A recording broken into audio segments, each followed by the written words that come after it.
Welcome to Inside Politics. I'm John King. Thank you for sharing your day with us. The partial government shutdown now entering its second month. No end in sight as a second missed payday for federal workers looms.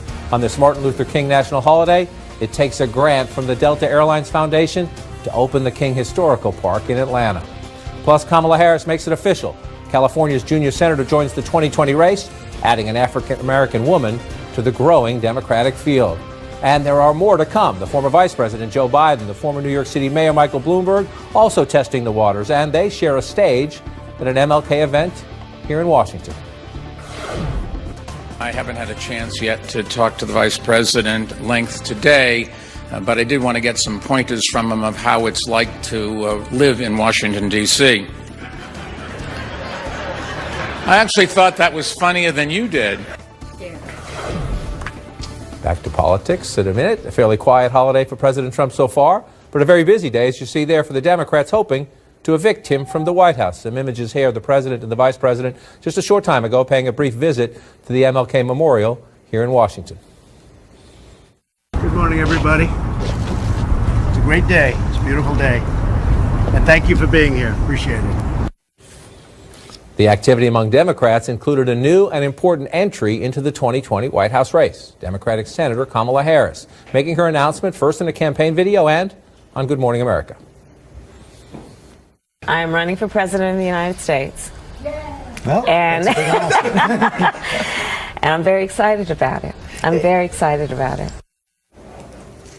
Harris joins a crowded, quickly growing Democratic field, the third woman from the U.S. Senate to take steps toward an official bid, joining Senators Elizabeth Warren and Kirsten Gillibrand. They've both launched exploratory committees. There are now a total of 9 official or semi-official contenders and many, many, many, many more flirting with a run. With me this day to share their reporting and their insights, CNN's Abby Phillip, CNN's Maeve Reston, Molly Ball with Time, and Jackie Kucinich with the Daily Beast. Let's start with our California correspondent here. It's a big entry.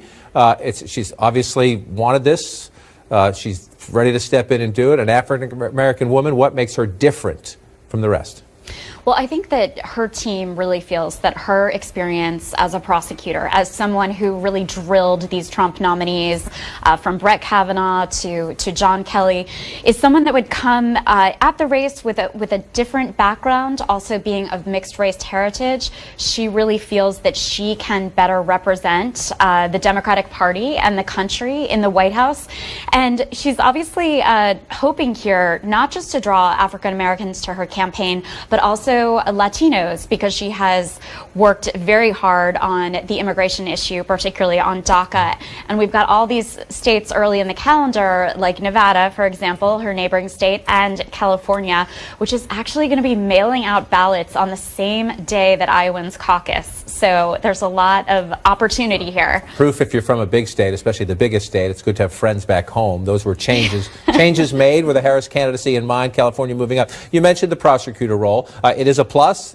Will it be a minus in the primaries? That's one of the interesting questions. She writes this in her book that she used to introduce her candidacy.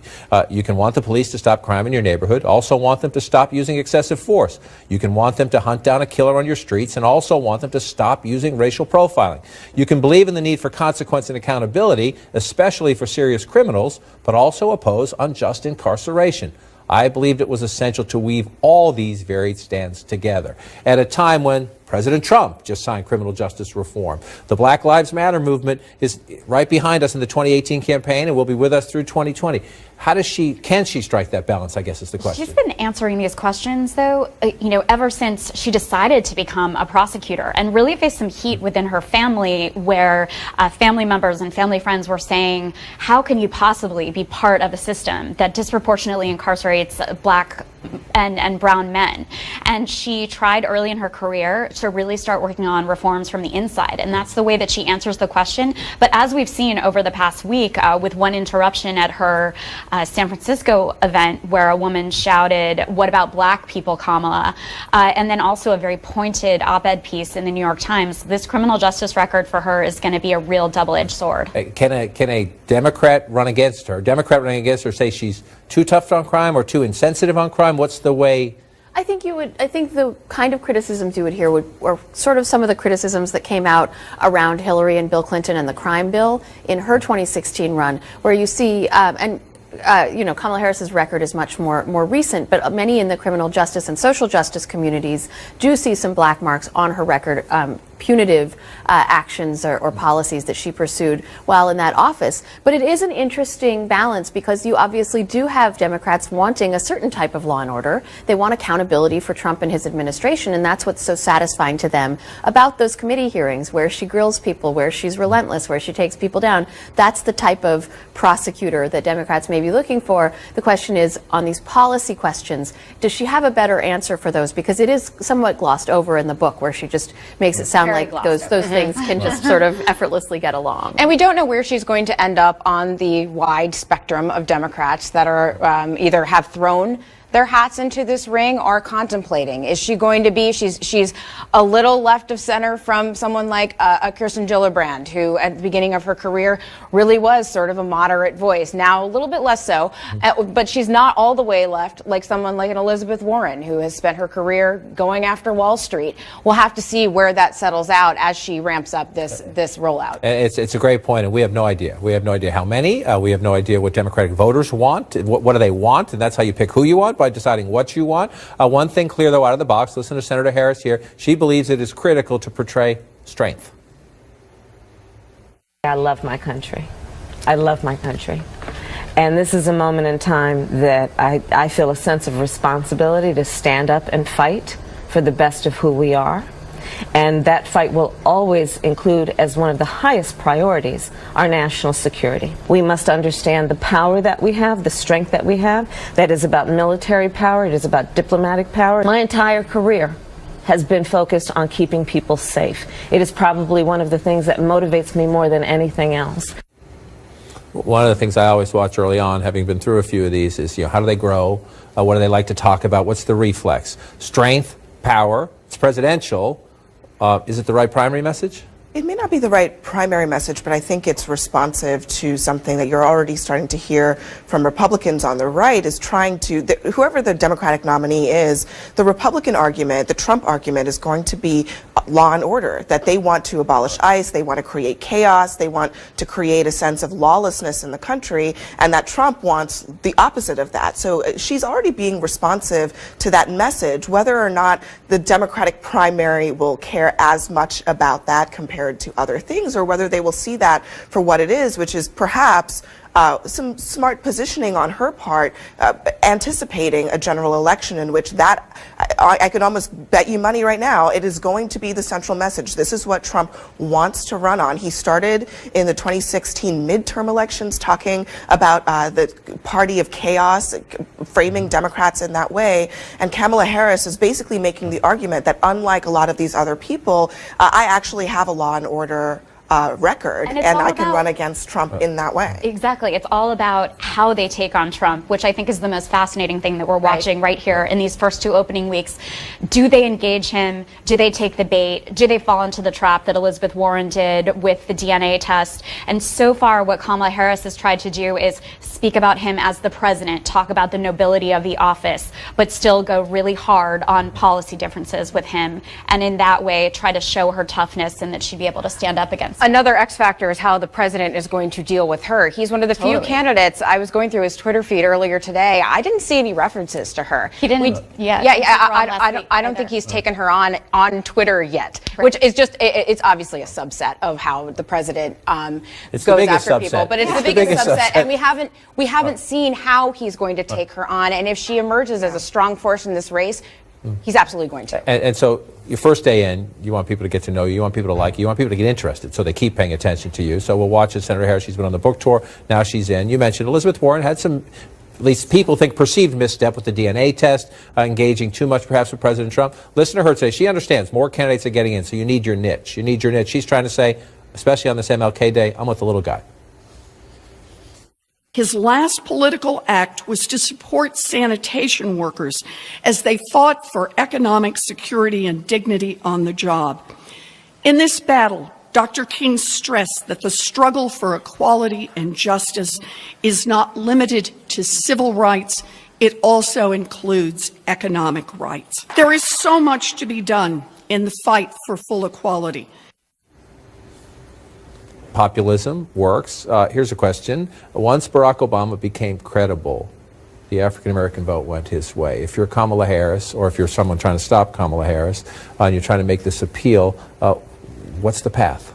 Well, you know, she needs name ID, first of all, right? I mean, when Barack Obama started, he was not known nationally by the African-American community. That's going to be crucial in various primaries, starting with South Carolina and California as well. They know her in California. She's not actually that well known within the broader Democratic primary electorate. So, like you say, the first thing is just going to be getting people to get to know her, getting them to like her, because you hear when you go out to Iowa, when you're talking to voters, they want to like her. They've heard of her, they liked her in the committee hearing, but they need to see her up close. They need to know what it's going to feel like. Because what Democrats are looking for, I think, more than anything, they want someone they think can beat Trump, and they want someone who makes them feel something. Much more than any kind of checklist of policy priorities. As we get more candidates, we get to approach the time of our favorite.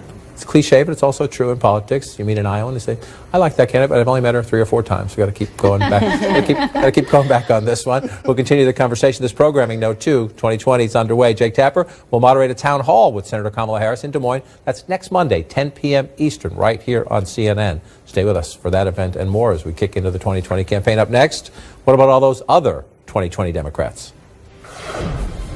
I hope you run for president. Thank you for saying that. You encouraging me means more to me than you can imagine.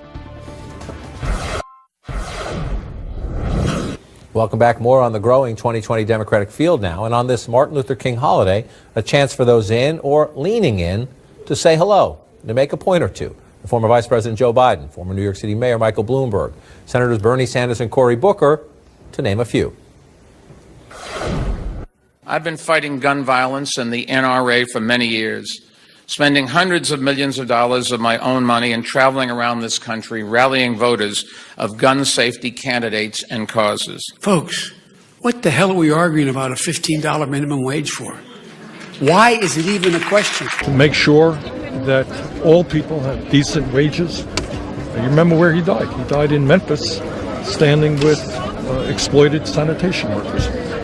So Dr. King is a hero of mine. CNN's Jeff Zeleny, Paul Kane of the Washington Post joined the conversation. You're in or leaning in. You're trying to, in a crowded field, carve out your niche. You heard Mayor Bloomberg, gun violence, climate change. He thinks Democratic-based voters, they might say, wait a minute, weren't you a Republican, weren't you an independent? But he thinks he can listen here. For Vice President Biden, it's leadership. For Bernie Sanders, it's you know me, you trust me? Is that fair? Sort of, and I think that they're also trying to carve out their individual lanes with each very high burdens. And I think Mayor Bloomberg there starting out, he does have to remind people that, look, I was a progressive. I did spend millions of dollars to help elect Democrats. We'll see if that works or not. But important to keep in mind, we have a Republican president in the White House now who used to be a Democrat. So I think we should, stay open to that possibility, but still a little hard to see how he navigates the primary. But I think Vice President Biden there, I was at that event this morning, all eyes certainly on him, no indication of what he's actually going to do.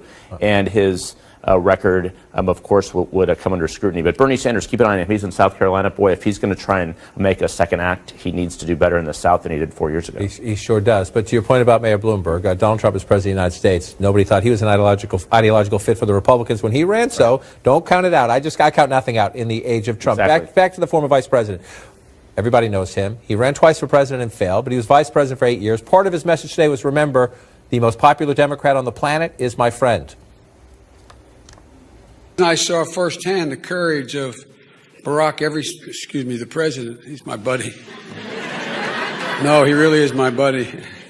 All those memes are true, except he did the first friendship bracelet, not me. And? He's been using that line for a year now, and maybe 2 years. But there are worse lines. Yeah. He genuinely, I don't think he has decided. I think everybody else has basically made up their mind. I think he and maybe Beto are the only two left that are truly trying to decide right now. His numbers are amazing. They're better than everybody else's numbers with just about every subset. Both a blessing and a curse early on. Yeah, never be a front runner. Well, that's the interesting thing to me about the Biden candidacy is although he is leading by a mile, a lot of these early polls, which of course don't tell you what's going to happen, but they tell you where people's hearts are at the moment, nobody seems to be scared out of the water by him. No. There is this assumption that that support is soft and that when he were to get in, once voters learn about some of the other candidates, they're not necessarily committed to Joe Biden, even if they know him and they like him and they associate him with Obama, who they love. There's unlike in 2016 and 2008, there isn't a candidate who is scaring people out of the field right now. And you see also the upside of this strategy that the women candidates have of getting in early is trying to brand themselves in the lanes that the men might want to take, right? Elizabeth Warren, you talked about wanting to be the economic justice candidate. Well, that's Bernie's lane. If she can get in there first and convince people she's the younger, fresher alternative, there's still going to be a lot of people that only belong to Bernie, but the idea is to edge him out of that lane. It's a great point. And to the prospect of Bernie and edging out of his lane, this is Kirsten Gillibrand, senator from New York, has her own explaining to do from a more conservative House record. Now she says she's more progressive. But is this shade or is this just the truth? We have amazing stars in our party. We've got Bernie, Liz, Washington actually in our party. So let's start with Liz and Corey and Kamala are amazing. Well, he's not. He's an independent, but he's caucuses with us, which I'm very grateful for. And I think a lot of his ideas are great. If it's a little hard to hear there in the wind, that's our Dan America asking her. She mentions Bernie, and then she goes, well, he's not actually in our party. And then he says, you don't consider Bernie a Democrat? Well, he's not. He's an independent. That's the truth. That's the truth. He ran in the Democratic primary. He caucuses with Democrats in the Senate. Is that a poke, or is that just a fact? It's a fact, but I think it's probably both. And I also think, Bernie Sanders really has had a lot of trouble explaining this scandal that went on in his last campaign, having to do with women who were being sexually harassed and perhaps not being taken seriously. So he really hasn't. So the fact that there is all these women candidates, in addition to that, in addition to also having run before and failed, I think all of that is tough. Those are definitely in a category, maybe don't run for Bernie Sanders. But he has a lot of do run. He still has a lot of support out there. Without a doubt. Let me add this quickly as we go. Beto O'Rourke's on the road. We can show you his latest Medium post. He's in Pueblo, Colorado now. You can read it yourself if you want. Back home, this Corpus Christi Caller-Times says, is Beto O'Rourke dithering when he should be preparing for the 2020 presidential race? Is he dithering, or is he just doing it differently and along the way getting a lot of attention? Well, he's definitely doing it differently, and I think the first name of the game, it always used to be the how much money you could raise. I think it's how much attention you can command at this point. But I do talk to Democrats who wonder, okay, how long can this go on before you, show that you're serious and do something more serious than a selfie or an Instagram photo? But I think Paul's right. He has not decided if he's running or not. He's back in El Paso over the weekend after this road trip. He didn't really come to a conclusion, at least in his writings, if he's running or not. Friends I talked to of his over the weekend said they're still not sure. He's enjoying this for a little bit, but it's unknown how long this tease can go. And that's what I hear about Bloomberg as well. Right. There's a lot of candidates who are quite literally dithering at this point. Right. Testing. Sure. Testing the waters. Why is wondering? All right. Up next for us, your government's still shut down after the president puts a new offer on the table. But as we go to break, Senator Cory Booker, a few moments ago in South Carolina. We are dissatisfied. This is not a time for us to rest in our country. The work is not done. The dream still demands. The call of our country is still loud. And the question is... It is day 31 of the partial government shutdown, and this week's agenda on Capitol Hill suggests the end is not near. Senate Republicans plan to debate a new proposal from the president. House Democrats, meanwhile, already rejecting the president's idea. They promised votes on their own border security ideas, which do not include the president's border wall. That new offer the president made over the weekend includes 3 years of protections for some immigrants, including about 700,000 who were brought to the country illegally as young children. In return, the president wants $5.7 billion for border barriers. Democrats, not budging. If he opens up the government, we'll discuss whatever he offers, but hostage-taking should not work. It's very hard to negotiate when a gun is held to your head. CNN's Phil Mattingly live for us up on Capitol Hill. Phil, Will the president's plan pass the Senate? Can it? Barring some substantial revision or substantial move in a different direction by Senate Democrats, the short answer here is no. And when you look at the entirety of the plan, it's not just what the president laid out on Saturday. There's more elements, too. There's obviously the border wall, there's border security elements, but it's also 7 appropriations bills. Essentially, the entirety of the appropriations process that's currently unfunded would move through. It's about $12.7 billion in disaster aid. It's an extension through September of the Violence Against Women's Act. It's a very large package, and Senator Mitch McConnell, the majority leader, hopes that putting all of those things together could at least put more pressure on Democrats, if not pull a few over. But I think the reality here with a policy proposal is that that's not what Democrats are looking for. Democrats have made very clear, as you heard from Senator Schumer there, they want the government reopened and then they will start to negotiate. The idea being they want to play the long game here and not incentivize the president to ever do this again by giving him anything. Here's the problem with that on the Republican side, at least according to Republicans I'm talking to. The idea of reopening the government for a short term and continuing negotiations is something that has been tried many times in the past, particularly on the issue of immigration, and has fallen flat on its face many times in the past, particularly on the issue of immigration. So the idea from McConnell's perspective right now is essentially we have to do something. We're in this now. We have to get out of it in the long term. We're going to be dealing with this month after month after month. Therein lies kind of the crux of the issue. Democrats won't do anything until the government's reopened. McConnell, the president, make clear they want to do something that kind of ties everything together and puts an end to this so they can move on. And there's no kind of synergy there. There's no crossing. There's no bridge that's being made. And in other words, we're still going to be in a shutdown for a long period of time, barring some sudden shift that nobody I'm talking to right now currently sees, John. And we're speaking on Monday. Friday, of course, payday number 2. That will be a payless payday for 800,000 plus federal workers. Phil Mattingly, keep us posted if anything changes from the Hill. And here we are. And as we start the conversation, I just want to remind people, Mitch McConnell promised the president he would bring his plan to a vote. Mitch McConnell promised he would do that only if the president went out publicly first and described the plan, because many conservatives don't like it. But bringing a plan to the floor that is unlikely to pass is very different from what the majority leader said just last week. The only way out of this impasse is a bipartisan agreement. And as the Democratic leader and I have both stated here on the floor, only an all corners bipartisan agreement will receive a vote here in the Senate. Never mind. Why? They have to start doing something. This process of just sitting in their corner and doing nothing is clearly not working. It's get out of their corner and essentially do nothing. Yeah, I mean, even if these are failed votes, just show Trump where the votes are. Sometimes the president just has to see there's not enough votes here. There's 52 votes for this, or there are 8 short. They have to start doing something. But I think that's the key, is that he feels the need to demonstrate to the president, who doesn't necessarily understand or at least believe that this plan is going to fall short. The president really thinks, like, you put that in there, my people support it, we'll get some more. Maybe he's not, he doesn't know the numbers exactly, but, you know, this is not a bipartisan agreement. This is a one-party agreement, and that's why we think it will fall short. We don't know for sure until it gets there. And so that's a way of, I think they've done this in the past, demonstrating to the president, look, I know this is what you want to do.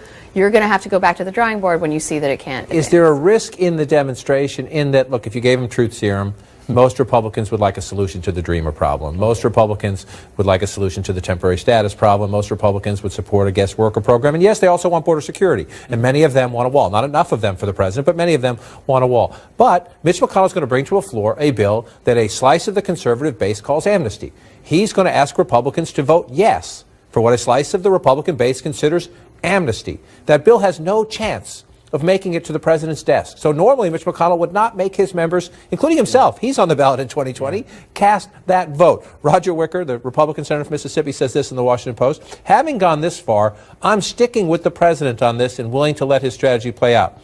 He doesn't say the president's right, this is the right strategy, this is great. He essentially says, I stepped into this box, I'm stuck in this box, let's see where we go. Literally no one knows what is going on here or how to get out of this. I mean, that's the truth about this problem, is that Mitch McConnell is letting people vote on this bill that a lot of the president's base believes is amnesty.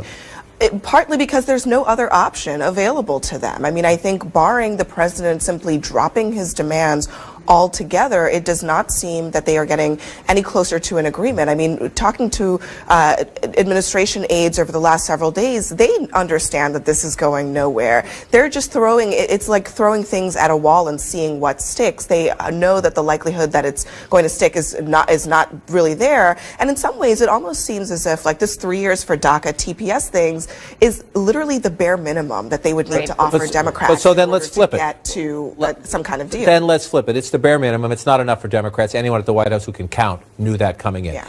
Number one, will the president go farther, and how far is he willing to go in a negotiation? But number two, is there no burden on the Democrats to at least counter it? The president did make a concession. You don't have to want the wall. You don't have to agree with the president's proposal, but he made a proposal. He at least stepped forward and said, let's try this. And he does propose 3 years of protection for 700,000 of the DACA recipients, 3 years of protection for about 300,000 more immigrants that are of temporary status that could expire. So the president is doing something that lit up his hardline immigration base. Is there no burden on the Democrats to respond, or do they think they're in such a good position they can just say no? So I think there's also an acknowledgement from Mike Pence this weekend that there would be debate on the Senate floor about this, and there was a slight willingness to see what is presented change, or at least from the vice president. It's always different with the president. But to your point, we're not seeing it yet in terms of Democrats being at fault, but let's be honest here. No one looks good right now. Neither party looks good when people aren't getting paid. We shall see. It's going to be interesting to watch these two. The argument now is, the key now is, can the Democrats keep their high ground, which they believe they have in the polls, or will the votes on the president's proposal begin to shift public debate? We're going to watch that play out this week, and I'm sorry for those of you waiting to get back to work. Don't look for it to happen in the days ahead. As we go to break on this Martin Luther King holiday, some thoughts about his legacy from Republican Senator Tim Scott of South Carolina. He writes, today, we stand on the shoulders of great men like Dr. King in our pursuit of a more civil and fair America, an America where one's race, gender, or zip code does not dictate their opportunity. Well-written words. We'll be right back.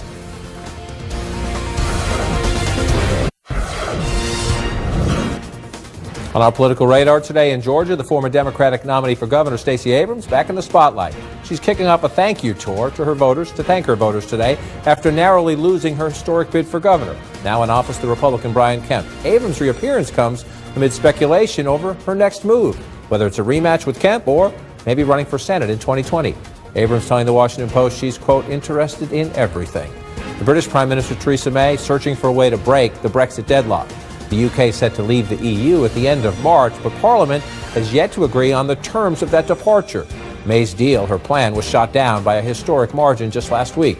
She's hoping more conversations will lead to a breakthrough. Just moments ago, the Prime Minister reiterating why she thinks there's no support for a revote by the British people.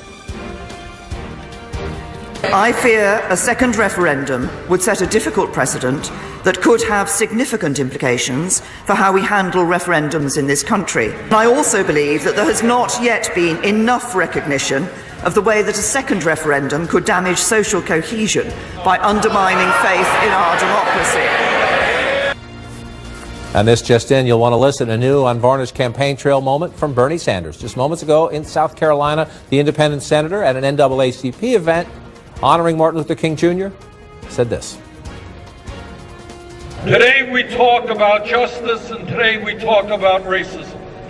And I must tell you, it gives me no pleasure to tell you that we now have a president of the United States who is a racist.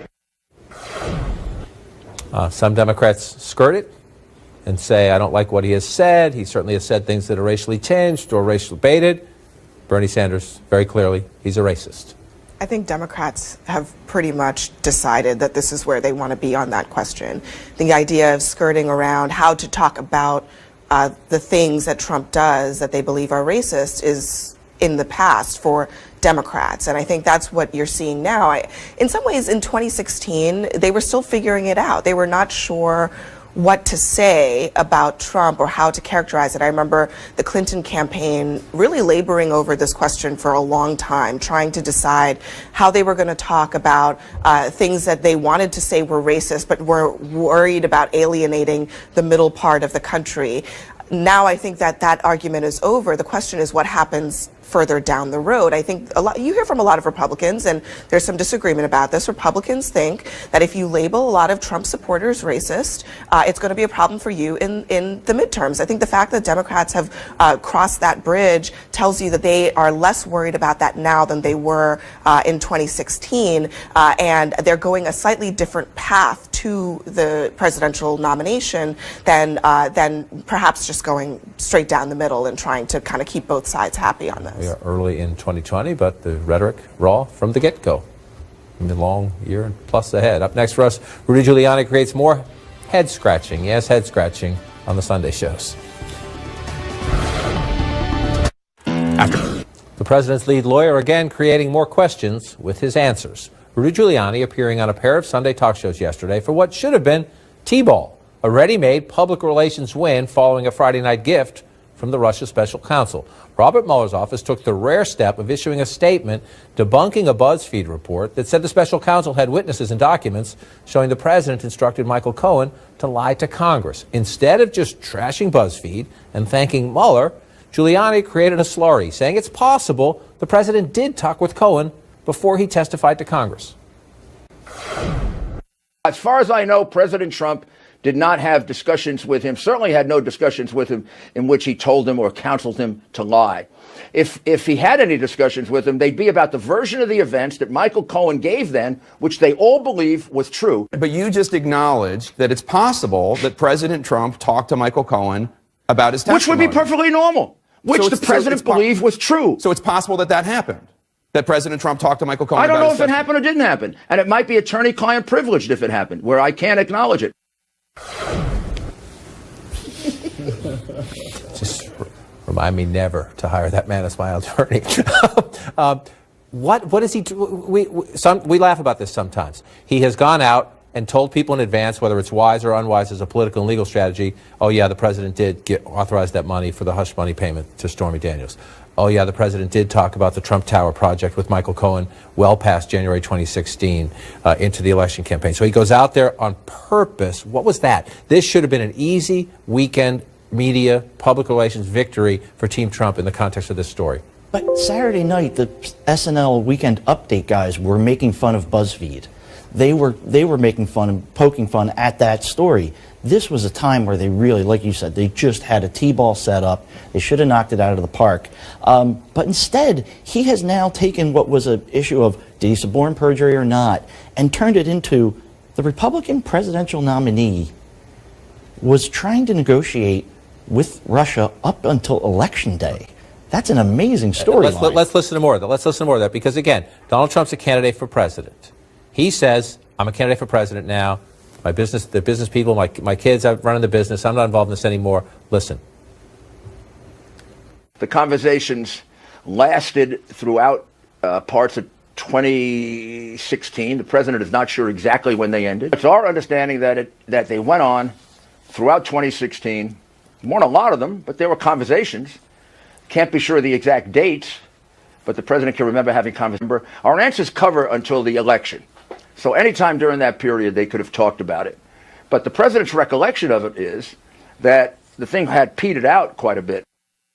That's Rudy Giuliani yesterday. He just spoke to our Pamela Brown. He says the president has no recollection of discussions about Trump Tower, how far they went through in 2016. He can't recall. No way of determining the exact date because when they ended, because there's no record of it. Why should you be out there muddying the waters on something that's critically important to the integrity of the president, the credibility of the president, who said I stopped, do it. And the New York Times puts this into this proper conduct. The new timetable means Mr. Trump was seeking a deal at the time he was calling for an end to economic sanctions against Russia imposed by the Obama administration. He was seeking a deal when he gave interviews questioning the legitimacy of NATO, a favorite talking point of Russian President Vladimir Putin. And he was seeking a deal when in July 2016 he called on Russia to release hacked Democratic emails that Mr. Putin's government was rumored at a time to have stolen. So perhaps Rudy Giuliani, as he's done before, is trying to get out ahead of something, trying to inoculate the president from this. If in fact Bob Mueller does have something, some manner of communication that does prove that the president was discussing these things. That's the only way this makes sense, because otherwise, what would be the purpose? How would this help? Well, I think there's two potential objectives in muddying the waters like this, right? One is Rudy himself may not be certain because the president himself may not know, may in fact not recall, may not have been able to tell his own lawyer in a consistent way. We've seen some of Trump's lawyers or former lawyers in the past go out there, proclaim something to be true that their client told them, only to be embarrassed later when the story changes or when other evidence emerges and it turns out that what they went out there to say on behalf of the president is contravened by the latest version of the story. So he's trying, it seems to me, to insulate himself over more things coming out that could invalidate something that he states clearly as fact. And then the other thing is obviously moving the goalposts. For those who want to defend the president, for those who want to believe his side of the story, to change what would constitute something bad and make it seem normal, like he's saying this is all perfectly normal. Well, that's a debatable statement, to say the least. Debating Rudy Giuliani's statements after he's on a Sunday show is perfectly normal, has become perfectly normal. Up next, political drama, a rite of passage here in D.C., but as the shutdown made everything and everyone maybe a little worse. It was supposed to be just a routine bill, a routine vote to try to reopen government. They nearly came to blows. They were so angry because Republicans forgot that they had to ask for a recorded vote. They're new in the minority. They haven't been there in over 8 years. All of a sudden, they're just yelling at one another, pointing fingers. Somebody yells, "Go back to Puerto Rico." I mean, we were on the verge of fisticuffs on the House floor. Now, that's raw. And look, there's a legitimate policy divide over the border wall. Yes. The president wants it. Most Republicans want it. Most Democrats say no. There's the personal, establishing your position, if you will, between the new Speaker, Nancy Pelosi, and a Republican president who's never had anybody in Congress in leadership say no to him. How much of it is what you just mentioned, though? If you look at the new Congress, Republicans are now in the minority. There's only 55 of the 199 Republicans. Only 55 of them remember what it's like to be in the minority, and it's horrible, especially if you know the power of the majority. Oh yeah, they have never dealt with this. They go to worse rooms. When you're in the minority, you have to go meet all the way over in the Capitol Visitor Center, which is just like a half-mile further walk than the normal meeting room. Everything is different, and they want to show how tough they are too. They've got new leaders, and so the tension only builds the longer they're here. And this coming week, they're not supposed to be here. They're supposed to be on recess. We shall see what happens. Hopefully somebody finds the circuit breaker. Thanks for joining us today. See you back here this time tomorrow. Brianna Keeler starts right now.